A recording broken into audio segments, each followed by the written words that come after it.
සුබදෑසනක් ප්‍රාර්ථනා කරන ඔබ සියලු දෙනාටම අප ඊයේ දවසේදී කතා කළේ නාගරික සංවර්ධන ක්‍රියාවලිය පිළිබඳ අමාත්‍යාංශ ලේකම්තුමන් සමගින් අද ඒහා සමගාමීව තවත් සුවිශේෂී මේ රටේ බොහෝ දෙනෙක් අපේක්ෂා කරන ඉතාමත් කාර්යක්ෂම සේවාවක් බලාපොරොත්තු වන බොහෝ කාලවකවානුවලදී රජයට බරක් වුණු පඩි ගෙවා ගැනීම පවා යම් ආකාරයක අභියෝගයකට පත් වුණු හැබැයි කොයිතරම් විවේචන කළත් කාටත් නැතුවම බැරි ඉතාමත්ම වැදගත් සේවාවක් අඛණ්ඩව අප වෙත තිරින කරන ලංකා ගමනාගමන මණ්ඩලය සමගින් අද දවසේ අපි කතා කරන්න හිතුවා. දැන් අලුතෙන්ම ව්‍යාපෘතිය පාක් ඇන්ඩ් රයිඩ් සිටි බස් සේවාව මේ ආරම්භ වෙනවා. ඒත් එක්කම ඔබ දැක්ක පහුගිය දවස්වලදී මෙච්චර කාලයක් අපි සාමාන්‍යයෙන් ඩිපෝ එකක් ඉස්සරහින් යනකොට දකිනවා ඉතාමත්ම වටිනා කියන නිරපරාධේ අබලන් වෙලා ගියපු බස් රථ ඇයි මේවා හදලා ගන්න බැරි කියන ප්‍රශ්න අපි හැමෝටම තිබුණා. හැබැයි දැන් මේවා යලි පිරිසක් කරමින් අපි පසුගියදා දැක්කා ගාලු මුවදොරදී ජනාධිපතිතුමන්ගේ ප්‍රධානත්වයෙන් මේවා යලි ධාවනය සඳහා අවශ්‍ය වැඩ කටයුතු සකස් කරලා ඉදිරිපත් කරනවා. ඒ වගේම පාඩු ලැබමින් සිටි අතිශය පාඩු ලැබමින් සිටි තාමත් රජයට බරක් බවට පත් වෙලා තිබුණු ශ්‍රී ලංකා ගමනාගමන මණ්ඩලය සුබවාදී ගමනක මේ වෙනුවට නිරත වෙමින් පවතිනවා. ඒ වගේම ඉදිරියේදී නව තාක්ෂණයත් සමගින් ඔවුන් ගමන් කරන්නට නියමිතයි. මේ සියලු කාරණා පිළිබඳව බොහෝ දැනුවත් කරන්නට අපි බොහොම ගෞරවයෙන් යුතුව ආරාධනා කරා ශ්‍රී ලංකා ගමනාගමන මණ්ඩලයේ අපි නව සභාපතිතුමන් නීතිඥ කින්ස්ට්‍රී රණවක මහතාට අයිබෝන් සභාපතිතුමනි බොහොම ගෞරවයෙන් පිළිගන්නවා. අප මුලින්ම පොඩ්ඩක් කතා කළොත් මේ හජේ පත් වුණාගෙන් පසු ඔබ පත් වෙන්නේ සහ ඒ ගෙවුණු කාලවකවානුව මේ මාස කිහිපයක කාලවකවානුව ඇතුළතදී මොකද්ද වෙච්ච පරිවර්තනය? ඇත්තටම ගමනාගමන මණ්ඩලයේ විශාල සම්පතක් තියෙනවා සේවකීන් 29000ක් පමණ ඉන්නවා. මේකේ ගොඩක් ඉන්නවා කාර්මිකංශ සේවකීන් ඉන්නවා. ඒ වගේම අනිකුත් ක්ෂේත්‍රවලත් ඉන්න සේවකීන් ඉන්නවා. ඉතින් කාර්මිකංශයේ මේ අයගෙන් අපිට ගන්න තිබිච්ච වැඩ ටික අපි අරගෙන නැහැ. උදාහරණයක් විදිහට ගොඩක් අපි එනකොට එන්ජින් ගියර් බොක්ස් වගේ අනිකුත් දේවල් පවා පිටට දීලා තමයි රිපෙයාර් කරගෙන තිබුණේ. ඒ කියන්නේ එළියට දුන්නාම ලක්ෂ 10ක් 12ක් විතර වැය වෙනවා. හැබැයි දැන් අපි ඒ කිසි දෙයක් එළියට දෙන්නේ නැහැ. දැන් අර ලක්ෂ 10ක් 12ක් ඉඳන් කරපු එක අපි ලක්ෂ 3කින් 4කින් ඉවර කරනවා. ඉතින් ඒ වගේ අපි අනවශ්‍ය නාස්තිය හැකිතාක් අඩු කරගෙන තියෙනවා. අඩු කරගෙන ඒ වගේම දැන් අපි දැන් පහුගිය වකවානුව තුළ අපි කොයිඩ් වසංගත තත්ත්වයේ යටතේ ක්‍රියාත්මක වුණේ. අපේ සේවක මහත්වරුන් කොයිඩ් වැළඳිච්ච රෝගීන් එහාට මෙහාට ගෙනිච්චා, හමුදා නිලධාරීන් ගෙනිච්චා, කොළඹ හිරවෙච්ච අය ගෙනිච්චා. ඒ කිසිම දෙයක් කිසිදු පැකිලීමකින් තොරව බැහැයි නොකිය අපේ කට්ටිය වැඩ කරා. ඒත් එක්කම අපි අප්‍රේල් මාසයේ විතර ඉඳලා කල්පනා කරා දැන් මේ කොයිඩ් තත්ත්වයත් එක්ක හැමතැනම වගේ කාර්යාලවල වැඩ කටයුතු අඩාල වෙමින් පවතිනවා. මේ අපේ සේවක මහත්වරුන්ගේ මානසික තත්ත්වය බිඳ වැටීමකින් තොරව ඉහළින් පවත්වාගෙන යාමේ වැඩසටහන් අපි ක්‍රියාත්මක කළ යුතුයි කියලා. ඒ අනුව අපි ශ්‍රමදාන වැඩ කටයුතු කරා. ඒ කියන්නේ ශ්‍රමදාන කියන්නේ අපේ ශ්‍රමයෙන් බාණ්ඩ අරගෙන ලිපු අලුත් වැඩියා කටයුතු සිදු කරා. ඒ වගේම බස් රථ අලුත් වැඩියා කටයුතු සිදු කරා. ඒ බස් රථ 283ක් තමයි ගෝල් ෆේස් එකේදී දකින්නට ලැබුණේ. ඊට අමතරව අබිලි බස් රථ පුස්තකාල බවට පරිවර්තනය කරමින් යනවා. අලුත් වැඩසටහන් කීපයකටම ගියා. මේ වන විට අපි 5S තත්ත්වයට මේ ඩිපෝ 107ම ගෙනියමින් පවතිනවා. තව මාසයක් හෝ දෙකක් ඇතුළත ඒක අපි අවසන් කරන්නට නියමිතයි. ඊට පස්සේ අපි බලාපොරොත්තු වෙනවා ISO තත්ත්ව සාතික ලබා ගැනීමට. ඒත් එක්කම තව මාස 7ක් විතර යනකොට අපිට සම්පූර්ණයෙන්ම මේක පරිගණක පද්ධතියෙන් ඔස්සේ ක්‍රියාත්මක වන ආයතනයක් බවට ඩිජිටලයිස් කරපු ආයතනයක් පේපර්ලස් තත්ත්වයට ගෙනාපු ආයතනයක් බවට පත් කරන්න හැකියාව තියෙනවා. ඒ තමයි මූලිකවම මේ මොහොත වන විටදී අත්කරගෙන තිබෙන කාර්යක්ෂමතාව. අප මුලින්ම කතා කරන්න පටන් ගත්ත තරබතුමත් මෙතනින් සඳහන් කළා අබලන් වුණු බස් රථ 273ක් යලි ධාවනයට එකතු කිරීම සඳහාගත් ක්‍රියාමාර්ගය. මේක කොහොමද වුනේ? මේක ඔබතුමාගේ ආයතනයයි මේක තුලා පිළිසකර කරලා ඇත්තටම මේව හදන්න පුළුවන්කම තියෙන තවත් ධාරිතාවයේ තියෙන බස් රථ හිම තියෙනවද?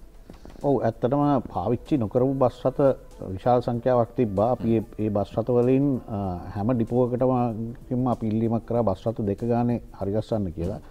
ඒ කොයිඩ් වසංගත තත්ත්වයක් තුළ බස් රථ ධාවනයේ අඩුවීමත් සමගම අපිට අවශ්‍ය තරම් වේලාව තිබ්බා ඒවා හදාගන්න.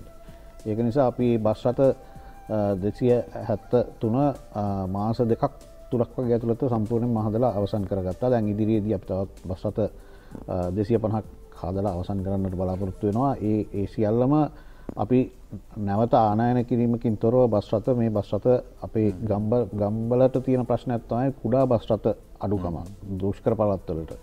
ඒ කුඩා බස් රථ සෑහෙන ප්‍රමාණයක් අයින් කරලා තිබ්බා. ඒ බස් රථ ටික තමයි අපි මේ අරගෙන අපේ ශ්‍රමයෙන් අපේ සේවකයන් විසින් මේ රිපෙයාර් කරන්නේ. එතකොට මෙච්චර කාලයක් ඇයි මේ දේවල් මගේ ඇරිලා තිබුණේ? මේ තරම් බස් රථ සමුදායක් අපි දැක්කා. විශාල ප්‍රමාණයක් තියෙනවා. මේවා දිරලා යනවා. සමහරවිට මේවා යකඩවලට අබලි විදිහට වික්කා.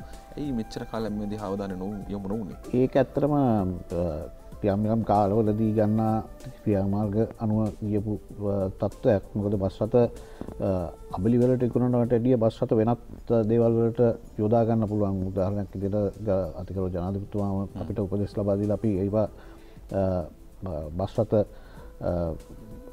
පුස්තකාල බවට පත් කරා. තව බස් රථ 20ක් මේ වන විට අපි පුස්තකාල බවට පරිවර්තනය කරමින් පවතිනවා. ඒ බස් රථ 20ත් අපි බලාපොරොත්තු වෙනවා ඉදිරියේදී පාසල් වලට ලබා දෙන්න. ඒ වගේ අලුත් වැඩසටහන් වලට යාමට අපිට හැකියාව තියෙනවා. ඒ අපේ අර මං කිව්වා වගේ මානව සම්පත කළමනාකරණය කරගෙන ඒ පැත්තට යන්නේ නැති තිබුණ එක තමයි ගැටලුව අපිටත් තියෙන. මොකද ඕනම ආයතනයක ගත්තොත් පහළ ශ්‍රේණිවල ඉන්න සේවකයින් ඉතාමත් කැමති වැඩ කරන්න. ඔවුන්ට වැඩ ලබා දිය යුතුයි. ඒක ඉන්සෙන්ටිව් එකක් දීලා ඒ කට්ටියට කාර්යක්ෂමතාව අනුව ඔවුන් ඇගීමකට ලක් කරන්න ඕන. ඇගීමකට ලක් කරනවා නම් ඇත්තටම මේ අය නැගිටලා එනවා වැඩ කරන්න. හොඳයි. අප වෙලාව බලා කරන්න ඉතාමත්ම වැදගත් අලුත්ම ක්‍රමවේදයක් යටතේදී අතුණු සාමාන්‍යයෙන් මාර්ග තදබදය නිසා මොරටුව විශ්වවිද්‍යාලයේ වරක කරපු සමීක්ෂණය තුලින් අනාවරණ කළා. තාමත් ඉහළ ජාතික නිෂ්පාදනයේ විශාල ප්‍රමාණයක් අපගේ අපතේ යාම වැඩි මේ මොහොත වන විටත් මාර්ග තදබදය නිසා. ඒ නිසා සාමාන්‍යයෙන් මේ කාලවකවානුවල අප දකිනවා සමාජ දුරස්ථකරණය සහ ආරක්ෂිත බවත් එක්ක කොළඹට ඇතුල් වන වාහන ගත්තාම එක වාහනේ එක පුද්ගලයයි පැමිණෙන්නේ. ඉන්ධන ධාරිතාවය මේ දේවල් මත පදනම්ම ගත්තාම කොයිතරම්නම් අපතයක් මෙතනදී සිද්ධ වෙනවද? ඒ නිසා පාක් ඇන්ඩ් රයිඩ් අධි සුකෝපභෝගී බස් රථ සේවාව සිටි බස් නමින් ආරම්භ කිරීම සිදු කෙරුණා. ඒ ඉතාමත්ම සුවිශේෂී ව්‍යාපෘතියක්. අපේ ව්‍යාපෘතිය මුල සිට ඔබට පැහැදිලි කරන්න සූදානම්. සභාපතිතුමනි මේ ව්‍යාපෘතිය ගැන කතා කළොත්. ඇත්තටම අපිට මේ ව්‍යාපෘතිය මීට ප්‍රථමවත් අවශ්‍යතාවය තිබුණා. මොකද ජනාධිපතිතුමන් අපිට උපදෙස් ලබා දීලා තිබුණා මේක ඉක්මනින් පටන් ගන්න කියලා. හැබැයි පැවති කොවිඩ් තත්ත්වයක් යටතේ අපි ඒක යම් කිසි කාලයකට පරක්කු කරන්න සිද්ධ වුණා. ඊට පස්සේ අපි තීන්දුව කරා අලුතෙන් බස් රථ ගෙන්නන්න නැතුව දැන් අපේ සංචාරක ක්ෂේත්‍රයේ නියැලෙන බස් රථ හිමියන් දැවැන්ත අර්බුදයකට ගිහිල්ලා ඉන්නවා. ඒ කට්ටියගේ ලීසින් වරක ගෙවා ගන්න බෑ. බස් රථ වලට කරන්න දෙයක් නැතුව තිබ්බා. ඒක නිසා අපි ගිය අවුරුද්දේ අප්‍රේල් මාසයේ විතර වෙනකොට ලියාපදිංචි කරගත්තා සියල්ලම බස් රථ සුපභෝගී බස් රථ ඒ ආකාරයට තිබිච්ච. ඒ ලියාපදිංචි කරගත්තු බස් රථ වලින් බස් රථ 25ක් අරගෙන තමයි අපි මේක ආරම්භ කරේ. මේක ඇත්තටම පළවෙනි අදියර. මේක මාකුමුරේ පටන් අරගෙන මාර්ග දෙකක් ඔස්සේ දෙපැත්තටම ක්ලොක්වයිස් ඇන්ටි ක්ලොක්වයිස් ගමන් කරන මාර්ග දෙකක් තියෙනවා. එකක් තමයි බත්තරමුල්ල හරහා කොටුවට නැවත 138 මාර්ගය ඔස්සේ මාකුඹුරට ඒක අනිත් පැත්තට ගමන් කරනවා. ඒත් එකම තවත් එකක් තියෙන මාර්ගයක් තියෙනවා නුගේගොඩ නාවල ටොරින්ටන් කොල්ලුපිටිය හරහා යන මාර්ගයක් තියෙනවා. ඒකෙත් අනිත් පැත්තට බස් රථ ගමන් කරනවා. මේ ගමන් මේ මාර්ග හතර ඇත්තටම හඳුනා ගැනීම සිදු කරේ මාර්ගස්ථ මගී ප්‍රවාහන අධිකාරිය විසින් කරන ලද සමීක්ෂණයක් උඩ මහජනතාවගේ ඉල්ලීම මත ඒකට අපිට ඔවුනුත් පොලිසියත් මාකුඹුර බහුවිධ මධ්‍යස්ථානයේ නිලධාරීනුත් සියලුම දෙනා එක්කහු වෙලා ඒකාබද්ධව හදපු ව්‍යාපෘතියක් තමයි මේක. ශ්‍රී ලංකා ගමනාගමන මණ්ඩලය විසින් දැන් ක්‍රියාත්මක කරගෙන යනවා. ඇත්තටම මේ සතියේ ආරම්භක සතියේ ඉතාමත් හොඳ තත්ත්වයක පවතිනවා. අර කලින් කිව්වා වගේ මානසික පීඩනය රියදුරන්ට තියෙන අපි දකිනවා ගොඩක් වෙලාවට මේ හෝන් ගහනවා එහා පැත්තේ වාහනේ යන එක්කෙනාට අතපය දික් කරලා බහිනවා. ඒ මානසික පීඩනය සමග සෞඛ්‍ය ප්‍රශ්න ඇති වෙනවා. මොකද අධික රුධිර පීඩනය ඒ වගේම රුධිරයේ සීනි ප්‍රමාණය වැඩි වීම වගේ දේවල් පවා ඇති වෙනවා. ඊළඟට වැඩ කරන පැය කීප කොච්චර විනාශ වෙනවාද අපේ කාලෙන් ඊළඟට ඩීසල් දුම් පිටවන ප්‍රමාණය වාහන 5ක ඩීසල් පිටවන ප්‍රමාණය අපිට එක බස් එකකින් නවත්තන්න පුළුවන්කම තියෙනවා. ඒ වගේම කොළඹට ආවට පස්සේ මේ වාහන ලක්ෂ 5ක් විතර දවසකට ඇතුළත් වෙනවා. මේ ලක්ෂ 5ම පාරවල් දිගේ තමයි නවත්තන්නේ. ඊට පස්සේ පාරවල් වල තවත් ස්ලෝ වෙනවා. ගොඩක් වෙලාවට දවල් වෙනකොට කිලෝමීටර් 5ක පැයකට කිලෝමීටර් 5ක තරම් වේගයට අඩාල වෙනවා මේක. ඊළඟට පාකින් වලට එයාට ලොකු ගණනක් ගෙවන්න වෙනවා. උන්ගේ වාහනේ ආරක්ෂිතභාවයක් නැත. ඒක නිසා තමයි අපි මාකුඹුර බහුවිධ මධ්‍යස්ථානය සමග එක්කහුව වෙලා මේ ව්‍යාපෘතිය ආරම්භ කරේ. දැන් ඒ පාරේ යන අයට හැකියාව තියෙනවා මාකුඹුර බහුවිධ මධ්‍යස්ථානයේ ඔවුන්ගේ රථය නවත්තලා මේ රථය මේ අපේ බස් රථයට නැගලා ඔවුන්ගේ රාජකාරිය යන ගමන්ම කරගෙන යනවා. මොකද අපි දන්නවා ගොඩක් වෙලාවට දැන් ඊමේල් සහ නවීන තාක්ෂණය ඔස්සේ තමයි රාජකාරිය සිදු වෙන්නේ. ඔවුන්ට බස් එක යන ගමනොත් ඔවුන්ගේ රාජකාරිය කරගෙන යන්නත් පුළුවන්. අනිත් එක විශේෂම දේ තමයි අපි මේ පිළිබඳව ඇප් එකක් ඩිවලොප් කරලා තියෙනවා. ඔවුන්ට හැකියාව පවතිනවා ඔවුන්ගේ ගමනාන්තය දක්වා යන ඊළඟ බස් රථය තියෙන්නේ කීයටද මොන ස්ථානයටද පැමිණෙන්නේ කොච්චර වෙලාවක් යනවද ඒ සියල්ලම බලා ගැනීමේ හැකියාව තියෙනවා. එතකොට කාර්යාලයක ඉඳලා එළියට බැස්සත් ඔවුන් බහින්න පුළුවන් මේ බස් එක එන වෙලාවටම. ඉතින් මේ පහසුකම් සියල්ලම එක්ක තමයි මේක ආරම්භ කරේ. අපි මේක ව්‍යාප්ත කරන්න බලාපොරොත්තු වෙනවා මීගමුව මාර්ගයට එකගේම ගාඩු පාරට 120 මාර්ගයට ඒ වගේ මාර්ග 7කට ව්‍යාප්ත කරන්න බලාපොරොත්තු වෙනවා. මේක සම්පූර්ණ සාර්ථකත්වය රඳා පවතින්නේ මහජනතාව මේක භාවිතා කිරීම තුළ.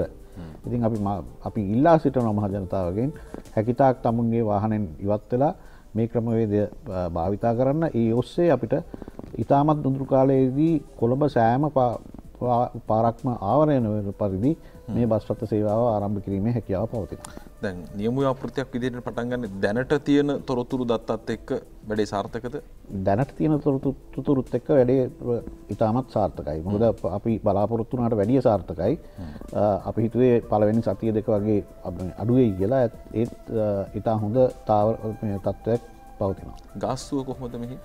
ගාස්තුව සාමාන්‍ය ගාස්තුව වගේ දෙගුණයක්. මොකද අපි තවත් ඉන්ඩස්ට්‍රි එකක් තියෙනවා සාමාන්‍ය බස් රථ පෞද්ගලික අංශයේ බස් රථ තියෙනවා. ඉතින් ඒ අයටත් බලපෑමක් නොවන පරිදි සහ දෙන සේවයට සරලන මුදලක් අය කළ යුතුයි. මොකද අපි හැමතැනම නවත්තන්න බලාපොරොත්තු වෙන්නේ නැහැ.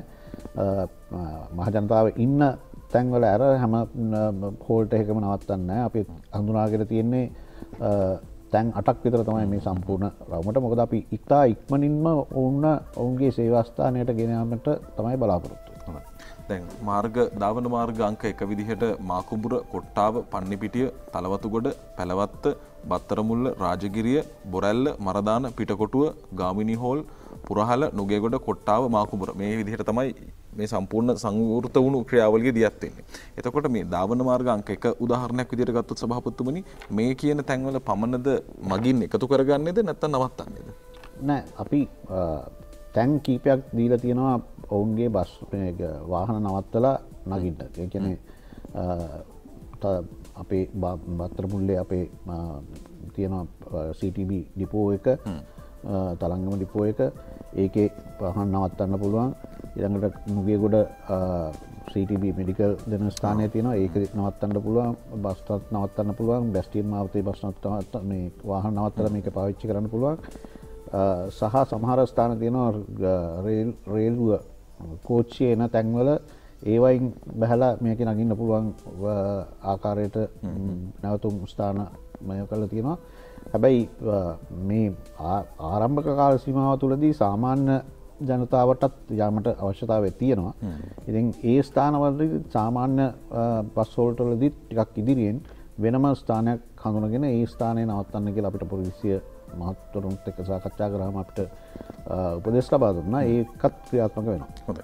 එතකොට මෙතනදී යම් කෙනෙකුට දැන් අපි දන්නවා ස්ටාෆ් ට්‍රාන්ස්පෝර්ට් වල එන පිරිසක් ඉන්නවා. මේක මාසෙකටම විදිහට ගෙවලා ගැනීමේ හැකියාවක් තියෙනවද? මේක අකණ්ඩ පාවිච්චි කරන්න හැකියාවක් තියෙනවද? ඔව්. ඒක විශේෂයෙන්ම අහපු ප්‍රශ්නයක් තමයි මේ සමහර ඔෆිස් ට්‍රාන්ස්පෝර්ට් වල යන අය ඔවුන්ට අපි ස්ථානයක් සලසල දෙනවා වට්ටම් ලබා දෙනවා එකපාරට ඔවුන් ටිකට් පත් ලබා ගන්නවා නම් ඒත් එක්කම ඉදිරියේදී අපි කාඩ් පත් භාවිතයට යනවා ඒ භාවිතයට ගියාමත් සමගම මේ ගැටලු සියල්ලම නිරාකරණය වෙනවා. විශේෂයෙන්ම ඔබ අර ස්ථාන පිළිබඳත් අද දවසේ වෙබ් අඩවියේ වාර්තා කරලා තිබෙනවා. විශේෂයෙන්ම මාකුමර බහුවිධ බහුමාධ්‍ය මධ්‍යස්ථානයේ වාහන නතර කරන්න පුළුවන් නාවින්න බස් නැවතුම නුගේගොඩ ජාතික ප්‍රවාහන වෛද්‍ය ආයතන පරිශ්‍රය සහ තලංගම ඩිපෝ පරිශ්‍රය වගේම බැස්ටියන් මාවතේ බස් පරාන්තය යන ස්ථානවල පහසුකම් සැලසලා තියෙනවා වාහන නතර කිරීම සඳහා. එතනින් ජනතාවට ඊළඟ ප්‍රශ්නය තමයි මේවායේ ආරක්ෂාව සම්බන්ධයෙන්. වාහනේ නතර කරලා බස් එක නැගලා ගියාගෙන් පස්සේ වාහන වලට වෙන්නේ මොකද? ඇත්තටම ආරක්ෂාව කොයි විදිහටද තියෙන්නේ? ඔව් අපේ ආරක්ෂකංශයේ ස්ථානවල ඉන්නවා. විශේෂයෙන්ම මාකුමර බහුවිධ මධ්‍යස්ථානය තුළ වාහන ගාල් කළා යන්න පුළුවන් විදිහට තමයි ඒක හරිගස්සලා තියෙන. සමහර වෙලාවට දවස් දෙක නවත්තලා ගියපු අවස්ථාවක් තියෙනවා. සම්පූර්ණයෙන්ම CCTV කැමරා පද්ධතියෙන් ක්‍රියාත්මකයි. වාහනයට උපරිම ආරක්ෂාව තියෙනවා. ඒ කියන්නේ ඔය වෛද්‍යවරු එහෙම සාමාන්‍යයෙන් කියනවා දවස් දෙක තුන නවත්තලා ඒක ගැටලුවක් නෑ බස් එක වාහනේ නතර කරලා ගියාට. එහෙම ගැටලුවක් නෑ. මොකද සමහර මීට ප්‍රථමවත් සමහර අවස්ථාවන්වලදී ඔවුන් බස් ඔවුන්ගේ රථය නවත්තලා දකුණු අතුවේකි මාර්ගය ඔස්සේ රාජකාරි වලට වාර්තා කරපු අවස්ථා තියෙනවා. දැන් ඉස්සර තිබිච්ච ගැටලුවක් තමයි දකුණු අධිවේගී මාර්ගය ඔස්සේ තමුන්ගේ වාහනය ආවත් ඊට ඒක මාකුමරේ නවත්තලා වෙන එන්න එකක් තිබුණා. රාජකාරියක් කරගන්නවා. පැය ගාණක් රස්ತೆ අඩු වෙලා කොළඹට ඇවිල්ලා පාක් කරගන්න තැනක් නැතුව ලොකු පීඩනයකින් තමයි ආපහු ඔයා ගමකට යනකොට යන්නේ. දැන් ඒ අයට පුළුවන් මාකුමරේ මේක නවත්තලා මේ බස් සේවය ඔස්සේ තමුන්ගේ රාජකාරිය කරගෙන නැවත මාකුමරේ බස් එක ඔවුන්ගේ වාහනේ අරගෙන යන්නත් පුළුවන්. ඒ වගේම මාකුමරට එන සුපෝපභෝගී බස් රථ ඒ අයටත් තිබුණ ගැටලුවක්. ඒකෙන් බැස්සට පස්සේ ආයිත් යන්න කන්න. ඒකටත් විසඳුමක් තමයි මේ අපි ලබා දීලා තියෙන්නේ. හොඳයි. දැන් මෙහි වාර්තා වන ආකාරයට තොරතුරුත් එක්ක බැලුවහම උදෑසන 6 සිට තමයි ආරම්භ වෙන්නේ. 6 සිට 9 දක්වා අඛණ්ඩව මිනිත්තු 10 බැගිනුත් ඉන් පස්සේ හවස 4ත් ඒ ආකාරයෙන් විනාඩි 10 බැගිනුත් ක්‍රියාත්මක වෙනවා. මේ අතර වාරයේදී බස් රථ ක්‍රියාත්මක වීම සිද්ධ වෙනවද? ක්‍රියාත්මක වෙනවා. අනිත් එක අපේට ඉල්ලුමක් තියෙනවා දැන් තව රෑ වෙනකන් සමහර පෞද්ගලිකංශ මේ රාජකාරී කරනවා. ඒක නිසා බස් රථ යොදවන්න කියලා එකට අපිට හැකියාව තියෙනවා. මොකද අපේ ළඟ බස් රථ 350ක් විතර ලියාපදිංචි වෙලා තියෙනවා. ඉතින් අපිට මේක ඕනත් තරම් බස් රථ යෙදවීමේ හැකියාව මේ වන විට තියෙනවා. ඒක නිසා ඒ පිළිබඳව ගැටලුවක් මතුවෙන්නේ නැහැ. හොඳයි. තාමත්ම සම්පූර්ණ කරගන්න අවශ්‍ය කරන ක්‍රමවේදයක් මේක. ඒ කියන්නේ බොහෝ ප්‍රදේශ අපි තියෙනවා. දැන් දැනට අපි මේ කතා කරන්නේ මාකුඹුර බත්තරමුල්ල, ඒ වගේම මාකුඹුර සහ මේ ප්‍රධාන මාර්ග වලින් එන කාරණා විතරයි. හැබැයි අපි දන්නවා විශේෂයෙන්ම සභාපතිතුමා සඳහන් කළා වගේ මීගමු පාර, ඒ වගේම නුවර පාර, ගාලු පාර මේ කින ආශ්‍රිතව සම්බන්ධ විය යුතුයි. ඒවත් ඉදිරියේදී ක්‍රියාත්මක වේ කියන බලාපොරොත්තු තියෙනවා.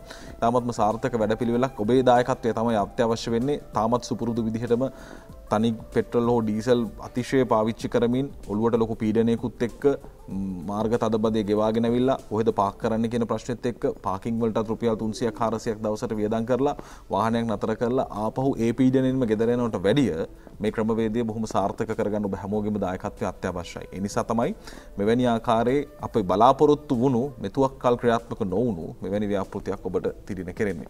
දැන් සාමාන්‍යයෙන් අපේ රාජ්‍යාංශය තුල ආවේනික දුර්වලතාවක් විදිහට කතා කරනවනේ වෙලාවට බස් එක එයිද වෙලාවට යයිද කියන කාරණේ. දැන් උදේ 6ට පටන් ගන්න බස් එක බලාපොරොත්තු වෙන කෙනෙක් හිටියොත් යම් විදිහකින් බස් එක නැති වෙලා ප්‍රශ්නයක් වෙන එවැනි ඒවට විකල්ප තියෙනවද? විකල්ප තියෙනවා. කිසිම වෙලාවක බස් රථ නැති වෙන්නේ නැහැ. ඒක අධීක්ෂණය කරන්න වෙනම කොටසක් දාලා තියෙනවා. අනිත් එක අපි පැය 24ම අපේ ටැබ් එක හරහා සහ අපේ දුරකථන හරහා අපි මේක අධීක්ෂණය කරනවා. මොකද ඒක හැම එකකටම GPS සවි කරලා තියෙනවා. හැම වෙලාවෙම මේ බස් රථ ගමන් කරන එක ගැන අවධානයෙන් තමයි අපි ඉන්නේ. හොඳයි. මේත් එක්කම ඊළඟට එන ප්‍රශ්නේ තමයි සෞඛ්‍ය ආරක්ෂිතද කියන කාරණය පිළිබඳ. ඒ සම්බන්ධයෙන් තව අවධානය යොමු වෙනවද? අනිවාර්යයෙන්. මොකද අපි දැන් අපේ කොන්දොස්තර මහත්වරුන්ට දීලා තියෙනවා උෂ්ණත්ව බලන උෂ්ණත්ව මාපක. ඒ වගේම විස බීජ හරන දියරයන් ලබා දීලා තියෙනවා. ඒ වගේම බස් රථය නිරන්තරයෙන්ම පිරිසිදු කිරීම වලට ලක් වෙනවා. ගමනක් ගිහිල්ලා ආවට පස්සේ පිරිසිදු කරලා තමයි අපි දෙන්නේ. ඒ වගේම අපි ඉදිරියේදී බලාපොරොත්තු වෙනවා දැන් අතිගරු ජනාධිපතිතුමන් විසින් කැබිනට් පත්‍රිකාවක් ඉදිරිපත් කරලා තියෙන බස් රථ 200ක් ගෙන්නන්නට ලෝ ෆ්ලෝ අර ආබාධිතයටත් තනියම ගිහිල්ලා නැගලා යන්න පුළුවන්. මේ බස් රථ 200 ගෙනාවට පස්සේ මේ කොළඹ මාර්ගවල ගමනාගමනය සම්පූර්ණයෙන්ම අලුත් පැත්තකට යනවා. ඒ තත්ත්වයට පැමිණීමේ ආරම්භක පියවර තමයි මේ තියලා තියෙන්නේ. ඒත් එක්කම මේ වන විට ජනාධිපතිතුමා විසින් උපදෙස් ලබා දීලා තියෙනවා සියලුම බස් නැවතුම් පොළවල් යුරෝපීය මට්ටමේ බස් නැවතුම් පොළවල් බවට පත් කරන්න කියලා. ඒක යුද හමුදාව බාර අරගෙන ඒක ආරම්භ කරලා තියෙනවා. දැන් එකක් බත්තරමුල්ලේ දියතු වෙන ආශ්‍රිතව මේව කරලා තියෙනවා. ඒකේ Wi-Fi පහසුකම් සහ සියලු පහසුකම් සහිත බස් මගී ආවරණ තමයි ලැබෙන්නේ. එතකොට මේක ඇත්තටම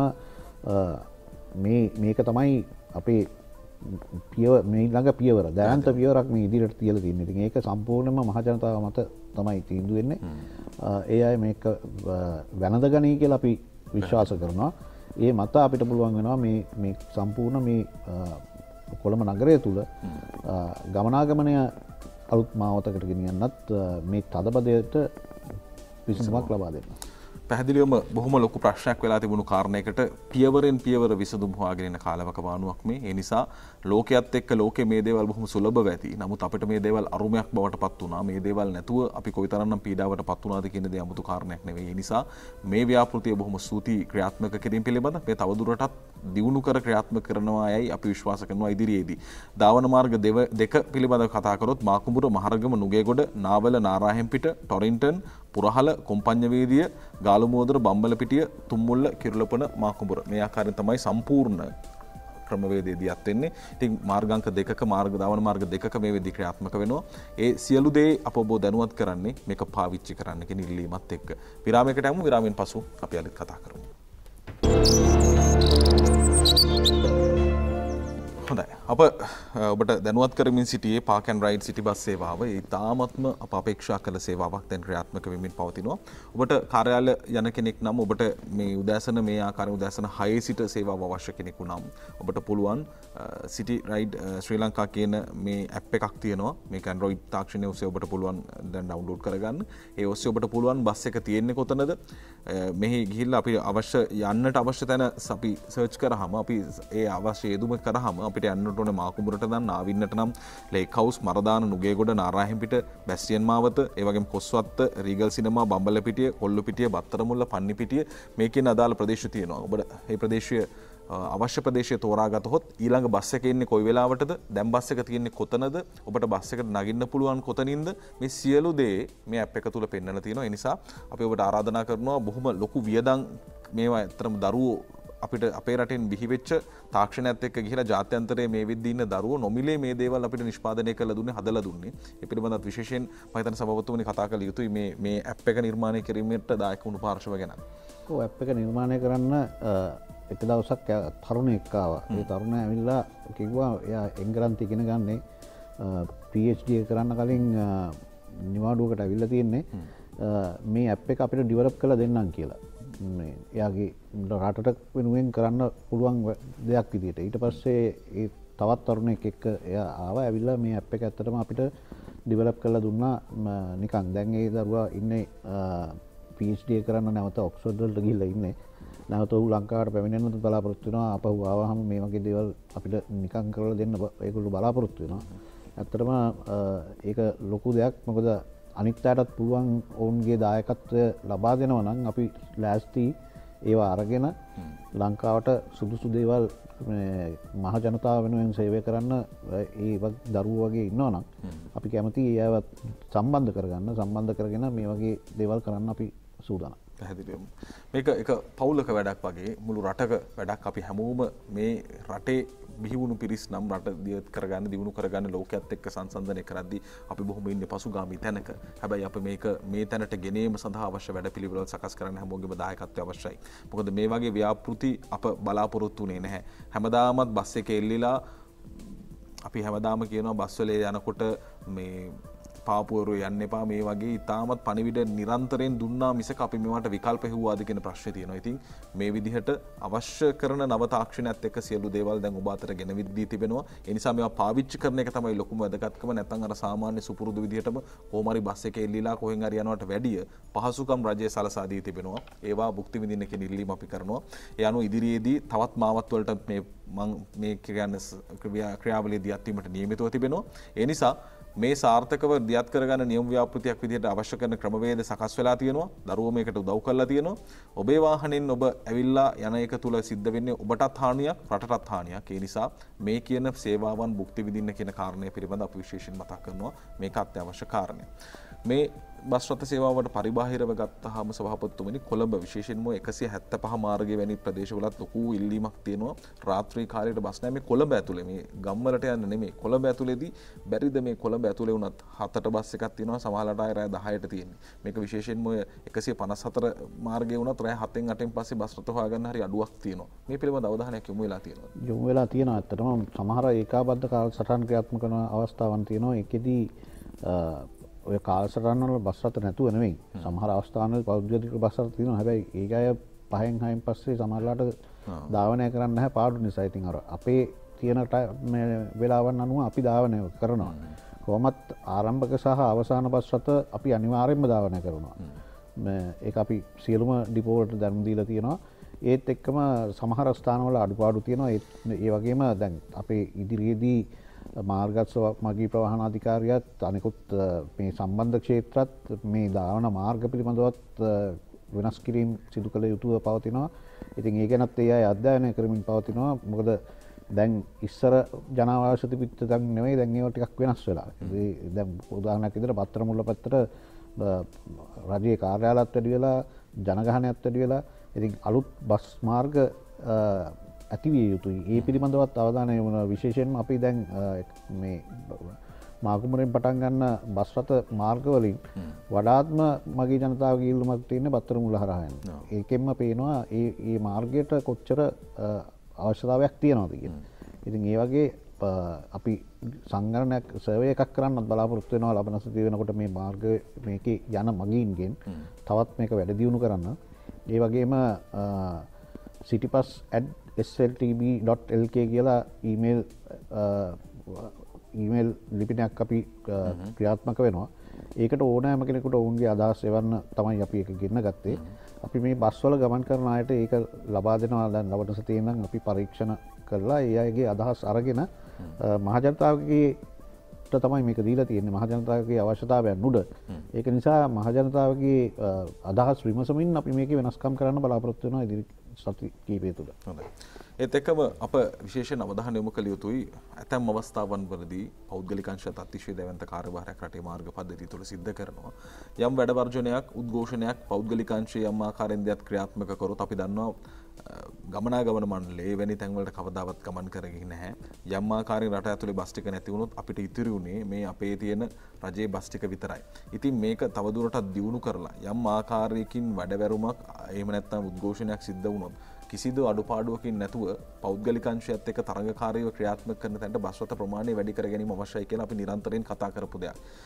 ඒ තරඟකාරීත්වය වර්ධනය කරන්න පෞද්ගලික අංශයට හොඳ තරගයක් දෙන්න මේක හදාගන්න බැරිද? ඒක සිදුවිය යුතුයි ඇත්තටම.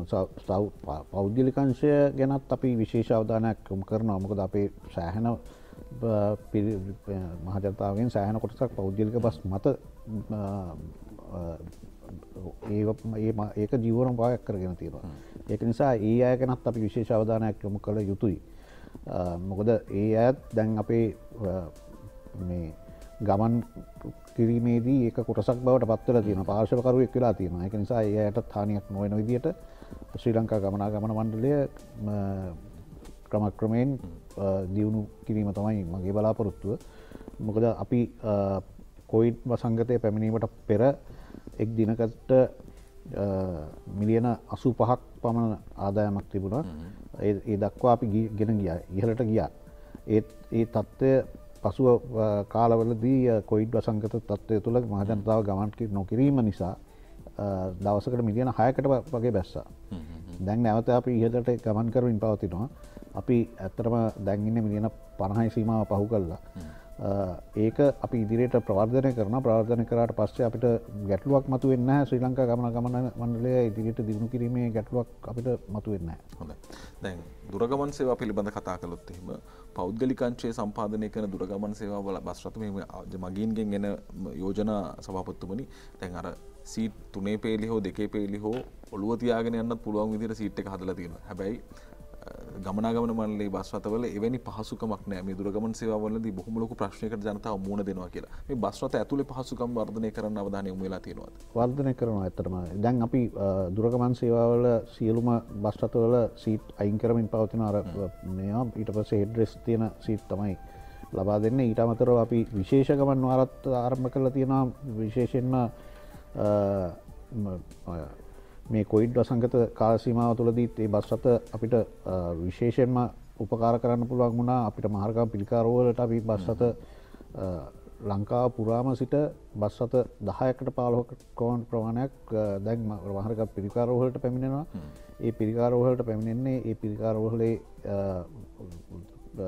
රෝගීන්ට සහ ඔවුන් බලන්න එන අයට පහසුකමක් විදියට ඒ බස් රථවලට අපි ෆ්‍රිජ් හයි කරමින් පවතිනවා. මොකද ඒවයි ඔවුන්ගේ බෙහෙත් ගෙනියන්න අවශ්‍යයි. මේ ශීතකරණයක ඒ වගේ අපි පහසුකම් මගී ජනතාවට අවශ්‍ය විදියට අපි වෙනස් කරමින් පවතිනවා. ඉදිරියේදී මේක දැන් අපිට ජනාධිපතිතුමා විසින් උපදෙස් ලබා දුන්නා දඹුල්ල වගේ පැතිවල ඒ පිටිපස්සේ එලවලු දාගෙන එන්න පුළුවන් විදිහට හරි ගස්සන්න කියලා. මොකද මේ ඒ අය ගොවි ජනතාව විශාල මුදලක් ලබා දෙනවා මේ ප්‍රවාහනයට. ඔවුන්ට බස් එකේ ඒ අයගේ එලවලු ටික දාගෙන එන්න පුළුවන් විදිහට හරි ගස්සන්න කියලා අපි බස් රථ දෙකක් මේ වෙනකොට ඒක විදිහට හරි ගස්සලා තියෙනවා. ඒ කියන්නේ මහ ජනතාවගේ අවශ්‍යතාවයට සරලන විදිහට සේවාවන් සැපයීම සඳහා අපි කටයුතු කරමින් ඉතාමත් ප්‍රශංසනීයයි මේ සියලු වැඩ කටයුතු. මොකද මේ දේවල් පිළිබඳ අවධානය යොමු කළා. මේවා බොහොම ලොකු ප්‍රශ්න ජනතාවට. බොහොම ලොකු පීඩාවකින් දුරගමන් සේවාවල ගමන් කරේ. මොකද මීට පෙර සාමාන්‍යයෙන් අර හෙඩ් රෙස්ට් එක නැත්තම් අපිට මේ හිස තබාගෙන යන්නට අවශ්‍ය කරන විකල්පයක් නොමැති වීම තුල ඉතාමත්ම වේදනාකාරී ගමනක බොහෝ අය නියැලුණා. අපිට මේ කතා කරලා කියනවා සභාපතිතුමනි දැනුත් මේ දුරකථන ඇමතුමක් ඇවිල්ලා කියන කාරණේ තමයි කොළඹ ආශ්‍රිතව මෙච්චර කාලයක් සමහර වෙලාවට ක්‍රියාත්මක වෙච්ච බස් මාර්ගවල ගියපු ඒවා දැන් ක්‍රියාත්මක වෙන්නේ නැහැ කියලා. එහෙම මොන හරි නතර කරපු තැන් තියනවද? නෑ, නතර කරපු තැන් නැහැ. සමහර අවස්ථාවන් වලදී පසුගිය COVID-19 වසංගත කාලය තුල බස් මාර්ගවල මගින් බස් රථ අඩුවෙන් පාවිච්චි කරපු අවස්ථාවල බස් රථ ප්‍රමාණය අඩු කරන්න සිද්ධ වුණා. මොකද සමහර බස් වල මගින් ජනතාව දෙන්නයි තුන් දෙනයි යන්නේ. බස් එකක සාමාන්‍යයෙන් ඩීසල් ලීටරයකට යන්න පුළුවන් කිලෝමීටර් 3යි නැත්නම් 4යි. දැවැන්ත අපරාධයක් සිදු වුණා. ඒ තැන්වලදී අපි තීන්දුව ගන්න ඉඩ හැරියා ඩිපෝ කළමනාකරුවන්ට ඒ ප්‍රදේශ කළමනාකරණය කරගන්න. හැබැයි මේ දැන් කොවිඩ් තත්ත්වය පහවින් පවතින නිසා දැන් විවෘත වෙලා තියෙන නිසා රට අපි ඒ ගමන් මාර්ග නැවත ආරම්භ කරමින් ඉදිරියට ගමන් කරනවා. හොඳයි. ජනාධිපතිතුමන් අර පසුගියදා ඔබතුමන්ලා සියලු දෙනාත් එක්ක තිබිච්ච රැස්වීමකදීත් මතු කරපු කාරණයක් බවට පත් වෙලා තිබුණා ආරක්ෂාව පිළිබඳ. තාමත් ආරක්ෂාකාරී විදිහට අරන් යනවා. විශේෂයෙන්ම දරුවෝ ගෙනියන පාසල් ප්‍රවාහන සේවය සඳහා බස් රථ පාවිච්චි කරනවා. ආරක්ෂක තත්ත්වය සම්බන්ධයෙන් කොයි විදිහට අවධානය? මොකද අර සාමාන්‍යයෙන් අපිට තියෙන අත්දැකීම තමයි අර ඉන්දියන් ලොරි චැසියට තමයි බස් එක තියලා තියෙන්නේ කියන කාරණේ පිළිබඳ නිරන්තරයෙන් කතා කරනවා. මේ පැත්ත කොහොමද අවධානය යොමු වෙලා තියෙන්නේ? ඇත්තටම අපි සාමාන්‍යයෙන් බඳවා ගැනීමේදීම CCTV එක බඳවා ගැනීමේ සහ පුහුණු කිරීමේ ඉඳලම රියදුරු මහත්වරුන් සම්පූර්ණයෙන්ම ඒ පිළිබඳව දැනුවත් කරනවා. සාමාන්‍යයෙන් ඔය සමහර පෞද්ගලික බස් රථ රියදුරන් අපේ CCTV එකට බැඳෙන්නවත් අපේ කට්ටිය ගන්න නැහැ. මොකද ඒ අයගේ රියදුරු වාහනේ එලවන්න පුළුවන් වුණාට වාහනේ ආරක්ෂාකාරීව එලවන්න පිළිබඳව ගැටලුවක් තියෙනවා. අන්න ඒ වගේ අවස්ථාවන් වලදී අපි බඳවා ගැනීම පවා සිදු කරන්නේ නැහැ. ඒත් එක්කම දැන් ඉදිරියේදී අපි කුරියර් සර්විස් එකක් පටන් ගන්න බලාපොරොත්තු වෙනවා. මොකද අපේ බස් රථ ලංකාවේ හැම අස්සක් මුල්ලක් හැම තැනකටම යනවා. ඕනෑම භාණ්ඩයක් ප්‍රවාහනය කරලා දෙන්න පුළුවන් අපිට පැය කීපයක් ඇතුළත. ඉතින් ඒක නිසා අපි කුරියර් සර්විස් එකකුත් පටන් ගන්නවා. එතකොට ඒකටත් ආරක්ෂාව ලබා දිය යුතුයි. අපි ඇත්තටම දැන් අර මං කිව්වාගේ 5S තත්ත්වයන් ගෙනල්ලා මොටිවේෂනල් ලෙක්චර්ස් දෙනවා දැන් ඩිපෝවල ඒ මගින් ආකල්ප වෙනසක් ඇති කරන්න ඕන කියන එක තමයි ජනාධිපතිතුමත් අපිට ප්‍රකාශ කරේ. ඉතින් ඒක ආකල්පයේ වෙනසත් එක්ක මේ අපේ නිලධාරී මහත්තුරුන්ගේ ආකල්පය වෙනසක් ඇති කරන්නත් ඔවුන්ට අදහෙටම අපි ජනාධිපතිතුමා අපිට කිව්වා ඔවුන්ට නිලැඳුම් අන්දවන්න කියලා. ඉතින් නිලැඳුමත් ඉදිරියේ තියෙනවා.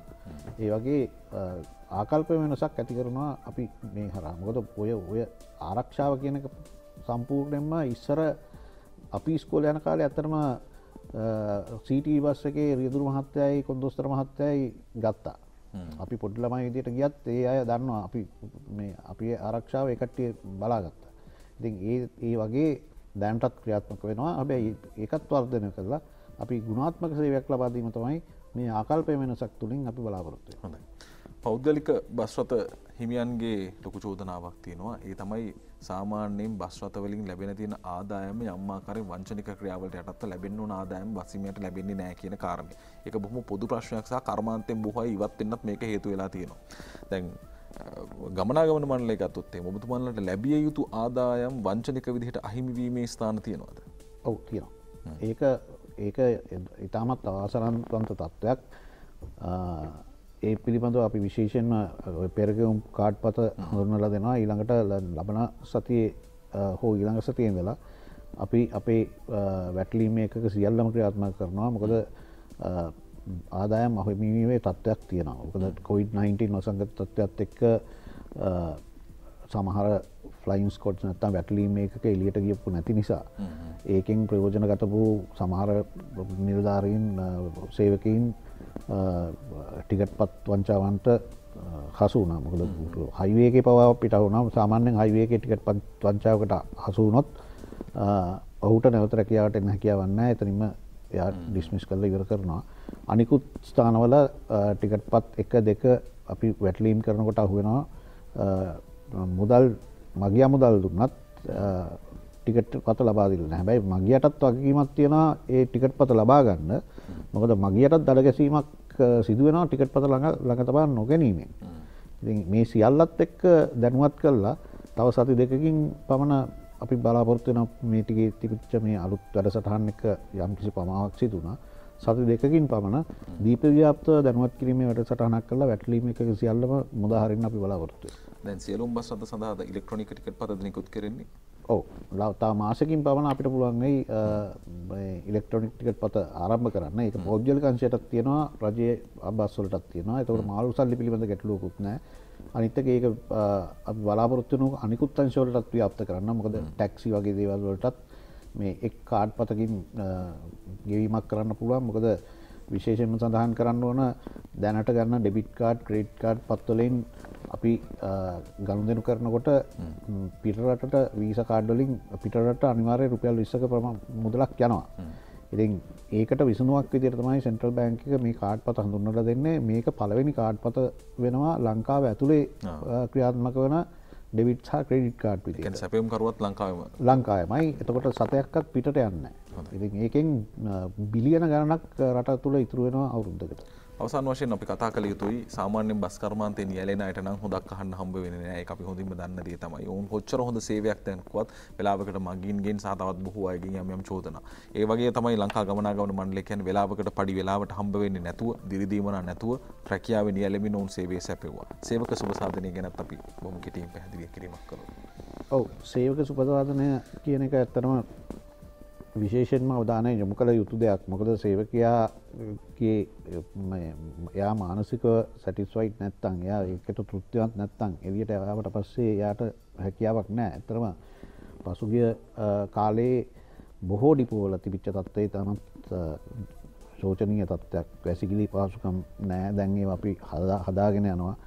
ඔවුන්ට නිදා ගන්න තිබිච්ච තැන් ගන්නම දෙයක් නැහැ. ඒ කියන්නේ සමහර දැන් කොළඹ වුණත් ඔවුන් යාපනයේ ඉඳලා සමහරලාට එළිවෙල තමයි කොළඹට එන්නේ. ආයි හැන්දෑවට මෙහි ඉඳන් යාපනයට යනකම් යනවා. ඒ කාල සීමාව තුළ නිදා ගන්න තැන් තිබ්බට මකුණු පිරලා. මේ කන්න තැනක් නැහැ. ඒ වගේ තත්ත්වයක් තිබුණේ. අපි ඒව වෙනස් කරමින් පවතිනවා. සේවකින්ගේ සුඛ සාධනය පිළිබඳව විශේෂයෙන්ම අවධානය යොමු කරලා තියෙනවා අපි මේ වෙලාවට. හොඳයි. හොඳ මූල්‍ය තත්ත්වයකටත් ගමන් කරමින් සිටිනවා. ඒ නිසා පාඩු ලැබූ ලංකා ගමනාගමන මණ්ඩලය පාඩුව අවම කර ගනිමින් ලාභ ලබන සමාජ සුබ සාධන පරමාර්ථයෙන් මේ ක්‍රියාත්මක වෙන්නේ. ඒ නිසා ඒ වගේම අලුත් තාක්ෂණ එකතු වෙලා තියෙනවා. ඔබෙන් අපි ඉල්ලන දේ තමයි මේ දේවල් භාවිත කරන්න. ඒ නිසා අපිට දැනෙනවා හොඳ වැඩපිළිවෙලක් ලංකා ගමනාගමන මණ්ඩලය ක්‍රියාත්මක වෙමින් පවතිනවා කියලා. අපි ඉදිරියටත් මේ පිළිබඳ සාකච්ඡා කරමු. ශ්‍රී ලංකා ගමනාගමන මණ්ඩලයේ සභාපතිතුමන් නීතිඥ කින්ස්ටි රණවක මහතා සමගින් අපි කතා කළේ. බොහොම ස්තුතියි සභාපතිතුමනි. වෙනුවෙන් අපි අදට කතාබහ හමාර කරනවා. හෙට යලි හමු වෙමු. ප්‍රාර්ථනා කරන ඔබ සියලු දෙනාටම යහපත් දවසක්. ආයුබෝවන්.